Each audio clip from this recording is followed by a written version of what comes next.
মাদ্রাসায় একটি কেন্দ্রে অনুষ্ঠিত হচ্ছে। আসলে সত্যিকার অর্থে আমরা অনেক বৃত্তি পরীক্ষার অনুষ্ঠানে গিয়েছি, যা আমি ইতিমধ্যে জেনেছি যে রাঙ্গুনিয়া ৬টি কেন্দ্রে উত্তর দক্ষিণ ভাগ করে মানে এই বৃত্তি পরীক্ষাটা চালু আছে।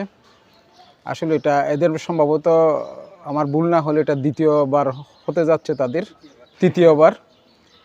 তৃতীয়বারের এই যে মানে এত বিশাল একটা আয়োজন, এত বিশাল একটা কর্মযজ্ঞ, আসলে সত্যিকার অর্থে এটা মানে মানুষের এই যে মন মানসিকতা যদি এই যে অত্যাধুনিক না হয়, শিক্ষা বান্ধব না হয়, এগুলো সম্ভব না বৃত্তি পরীক্ষা।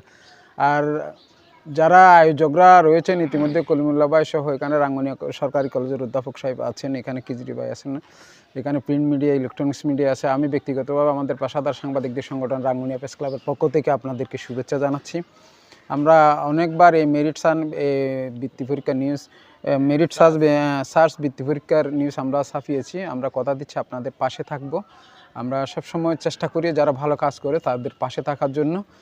বিশেষ করে আপনারা যারা আয়োজক, আমি বলবো আপনারা পরের বাগানে ফুল ফোটানোর জন্য মানে এই কাজগুলো করে যাচ্ছেন, নিজেদের সাথে না, পরে আমাদের সাথে আপনারা যে বৃত্তির মেরিট সার্চ যে বৃত্তির আয়োজন করেছেন, সত্যিকার অর্থে রাঙ্গুনিয়ার শিক্ষাঙ্গনের এবং রাঙ্গুনিয়া শিক্ষা ক্ষেত্রে আমি মনে করব বৈপ্লবিক একটা পরিবর্তন আসবে। কেননা আমার ছেলে মেয়ে মানে কতটুকু লেখাপড়া মানে শানিত হয়েছে, কতটুকু লেখাপড়া মেধাবী, কতটুক মানে আমার ছেলে মেয়ে লেখাপড়ার সাথে মানে অগ্রসর হচ্ছে, সেটা বৃত্তি পরীক্ষার ফলাফল দিলে বোঝা যায় আসলে যে ছাত্রছাত্রীর যে মেধা বিকাশে কতটুক মানে কাজ করছে।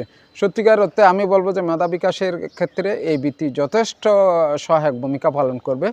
আমি আমাদের এই সাংবাদিকদের পক্ষ থেকে আপনাদেরকে শুভেচ্ছা জানাতে, সুন্দর আয়োজনের জন্য, সুন্দর পরিবেশে আপনারা ছাত্রছাত্রীদেরকে বসে বৃত্তি নিচ্ছেন, সকলকে নিরন্তর শুভেচ্ছা।